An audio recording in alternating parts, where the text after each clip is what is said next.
السلام علیکم عزیز طلبہ، آج ہم تاریخ اور سیاسیات 10ویں جماعت سے چیپٹر نمبر 2 تاریخ نویسی بھارتی روایت کا مطالعہ کریں، جس میں بھارتی تاریخ نویسی کی پیش رفت کہ بھارت میں کس طریقے سے تاریخ لکھنے کی ابتدا ہوئی،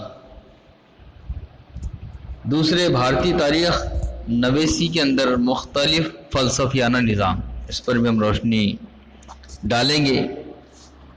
تو چلو دیکھتے ہیں بھارتی تاریخ نویسی کی پیش رفت۔ ہم نے پہلے باب میں تاریخ نویسی کی یورپی روایت کے متعلق معلومات حاصل کی، اس باب میں ہم بھارتی تاریخ نویسی کی روایت کے متعلق معلومات حاصل کریں۔ زمانے قدیم میں تاریخ نویسی، ہم نے اس کے پہلے بھی دیکھا کہ تاریخ کے عموماً 3 ادوار ہیں، پہلا قدیم، دوسرا عہد وسطی اور جدید۔ تو یہاں پر زمانے قدیم میں تاریخ نویسی کا رواج کیسے تھا وہ دیکھیں گے۔ قدیم بھارت میں آبا و اجداد کے کارناموں، دیوی دیوتاؤں سے متعلق روایات، سماجی تغیرات، تبدیلی، بدلاؤ وغیرہ کی یادداشتیں صرف زبانی طور پر محفوظ کی جاتی تھی زمانے قدیم کے اندر۔ یعنی یہاں پر ایک بات ہم کو یہ سمجھ میں آ رہی ہے کہ قدیم زمانے کے لوگ بھی اپنے آبا و اجداد کے کارناموں کو آگے تک پہنچانا چاہتے تھے، اور ان کے کارناموں کو آگے تک پہنچانے کے لیے جو ماخذ انہوں نے استعمال کیا ہے وہ زبانی، ٹھیک ہے۔ ہڑپا تہذیب میں دریافت ہونے والے قدیم کتبوں کے ذریعے ظاہر ہوتا ہے کہ بھارت میں فن تحریر 3000 سال قبل مسیح یا اس سے پہلے بھی موجود تھا، لیکن ہڑپا تہذیب کا رسم خط پڑھنے میں ابھی تک کامیابی حاصل نہیں ہوئی۔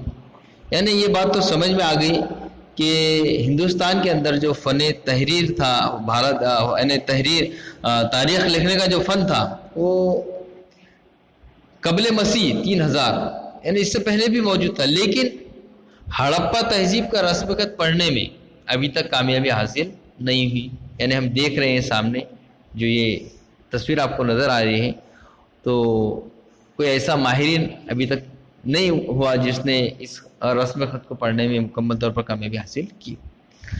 بھارت میں تاریخی نوعیت کے سب سے قدیم تحریری ادب کندا کتبوں کی شکل میں موجود ہے، جس کی ابتدا تیسری صدی قبل مسیح میں موریہ سمراٹ اشوک کے زمانے سے ہوتی ہے۔ سمراٹ اشوک کی کندا تحریریں چٹانوں اور پتھر کے ستونوں پر منقش ہیں۔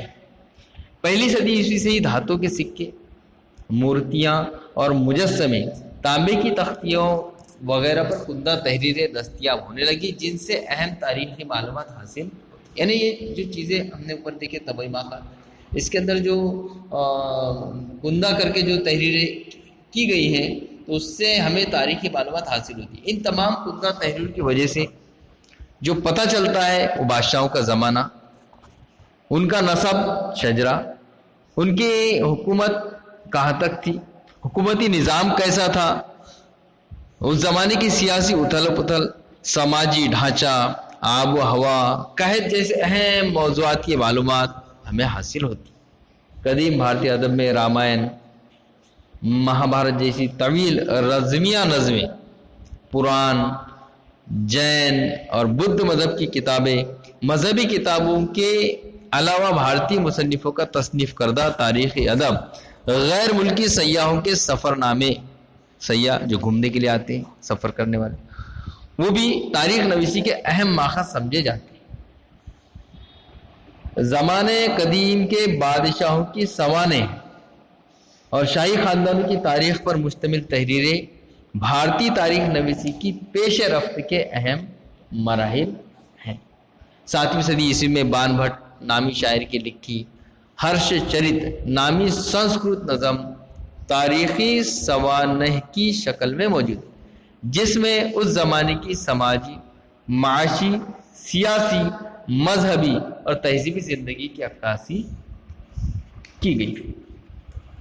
ایک چیز سمجھنے کی ہے جو ہمارے سامنے ہے، سو گوڑا تامر پٹ، یہ تامر پٹ تانبے کی تختی سوگوڑا ضلع گورکھپور اتر پردیش میں دریافت ہوا، جسے موریہ عہد کا تامر پٹ مانا جاتا ہے۔ تامر پٹ پر کندہ تحریر براہمی رسم الخط میں ہیں۔ تحریر کے ابتدا میں جو نشانات ہیں اس میں درخت کے گرد بنے چبوترے اور پہاڑ ایک پر ایک موجود 3 کمانیں جیسے نشانات قدیم سکوں پر بھی دکھائی دیتی۔ ماہرین کا خیال ہے کہ 4 ستونوں پر کھڑی 2 منزلہ عمارت کی طرح دکھائی دینے والے نشانات اناج کے گوداموں کو ظاہر کرتے ہوں۔ اس تحریر میں اس گودام کے اناج کو احتیاط سے استعمال کرنے کا حکم درج ہے۔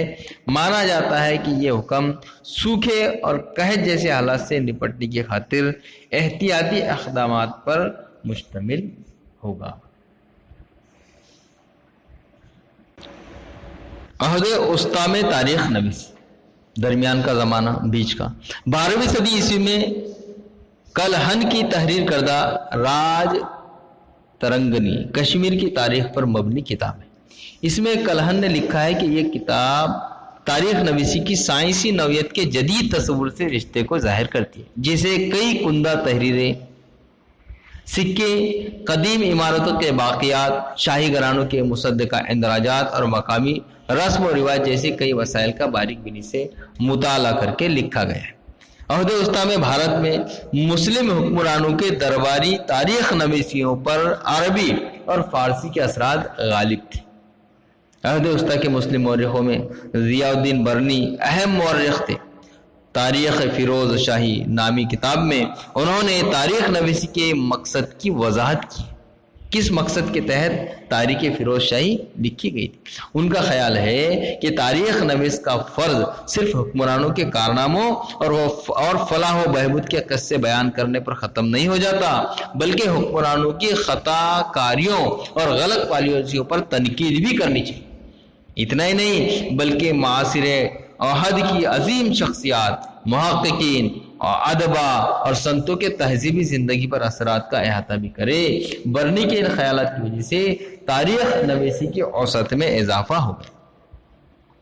مغل بادشاہوں کے درباری مورخوں کی تحریروں میں حکمرانوں کی تعریف، ان سے وفاداری کے پہلوؤں کو خصوصاً اہمیت حاصل ہوئی۔ اس کے علاوہ ان کے بیان میں نظم کے مناسب اقتباسات اور خوبصورت تصاویر کی شمولیت کا سلسلہ شروع ہوا۔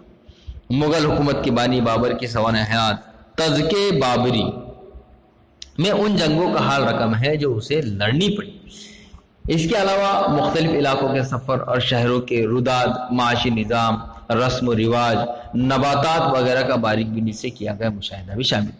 تاریخ نویسی کے تجزیاتی طریقے کے نقطہ نظر سے ابو الفضل کی کتاب اکبر نامہ کو خاص اہمیت حاصل۔ تصدیق شدہ اندراجات کے ذریعے تاریخی دستاویزات کا باریک بینی سے کیا گیا جائزہ اور ان میں درج معلومات کی صداقت کی کڑی جانچ ابو الفضل کا تحقیقی طریقہ تھا، جو مفروضات سے عاری اور حقیقت پسندانہ تھا۔ تاریخ ادب کی ایک اہم قسم بکھر ہے۔ بہادروں کی تعریف و توصیف، تاریخی اتل پتل، جنگیں، عظیم شخصیتوں کی سوانح وغیرہ سے متعلق تحریریں بکھر میں پڑھی جا سکتی ہیں۔ یعنی بکھر جو ہے گویا جس کے اندر بہادروں کی تعریف و توصیف بیان کی گئی، تاریخ اتل پتل کو بیان کیا گیا، جنگوں کا حال بیان کیا گیا اور عظیم شخصیتوں کی سوانح وغیرہ اس کے اندر لکھی گئی۔ مراٹھی زبان میں مختلف قسم کے بکھر موجود ہیں، جس میں سباسد بکھر اہم ہے۔ یہ بکھر چھترپتی راجا رام مہاراج کے دور حکومت میں کرشنا جی اننت سباسد نے لکھا ہے۔ اس سے چھترپتی شیواجی مہاراج کے نظام حکومت کی معلومات حاصل ہوتی ہے۔ یعنی اگر ہم کو چھترپتی شیواجی مہاراج کی نظام حکومت کی معلومات حاصل کرنا ہے تو جو مراٹھی زبان میں بکھر موجود ہے جسے سباسد نے لکھا ہے، ہم اس کو پڑھ کر معلومات حاصل کر سکتے ہیں۔ بہو صاحب کی بکھر میں پانی پت کی لڑائی کا تذکرہ ہے۔ اسی موضوع پر مبنی پانی پت کی بکھر ایک آزاد بکھر ہے۔ ہولکر کی سرگزشت بنام ہولکرانچی کیفیت سے ہمیں ہولکر گھرانے اور ان کے خدمات کے متعلق معلومات حاصل ہوتی ہے۔ سوانح عمری، شجری سوانح عمری، واقعے کی روداد، فرقہ واری، آبگیتی، سرگزشت دیومالائی اور سیاسی بکھر کی قسمیں، یعنی سیاسی بکھر کی جو قسمیں ہیں یہ ہم نے بھی دیکھا ہے۔ اس کے اور اندر ایک چیز جو ہم کو جاننا ہے وہ یہ ہے کہ ابو ریحان البیرونی، اس نے مختلف سائنسی علوم میں بھارتیوں کی کارکردگی اور بھارت کی سماجی زندگی کی معلومات عربی زبان میں تحریر کی۔ اس کے بعد کئی بیرونی سیاحوں نے بھارت کی معلومات دینے والی کتابیں لکھی، جن میں حسن نظامی کی تاج المعاطر، منہاج السراج کی طبقات ناصری، امیر خسرو کے مختلف النوع تحریریں، امیر تیمور لنگ کی آپ بیتی، تزکے تیموری، مورخ یحییٰ بن احمد سرہندی کی تاریخ کے مبارک شاہی اہم کتابیں ہیں۔ ان تحریروں سے ہمیں بھارت کے عہد وسطیٰ کی اہم معلومات حاصل ہوتی ہیں۔ بیرونی سیاحوں کے ذریعے لکھی ہوئی معلومات بھی بھارت کی تاریخ کے اہم وسائل ہیں۔ ابن بطوطہ، عبد الرزاق، مارکو پولو، نکولو کانتی، باربوسا اور ڈامنگوس پیس ان میں سے چند اہم نام ہیں۔ ان کی تحریروں سے عہد وسطیٰ کے بھارت کی تاریخی معلومات حاصل ہوتی ہیں۔ ایشور داس ناگر، بھیم سین سکسینہ، خافی خان اور نکولائے منوچی اورنگزیب کے زمانے کے اہم تاریخ نویس تھے۔ مغلیہ دور کی تاریخ کو سمجھنے کے لیے ان کی تحریریں کافی اہم ہیں۔ آج کے اس سبق میں بس اتنا ہی، آگے پھر انشاءاللہ ملیں گے دوسرے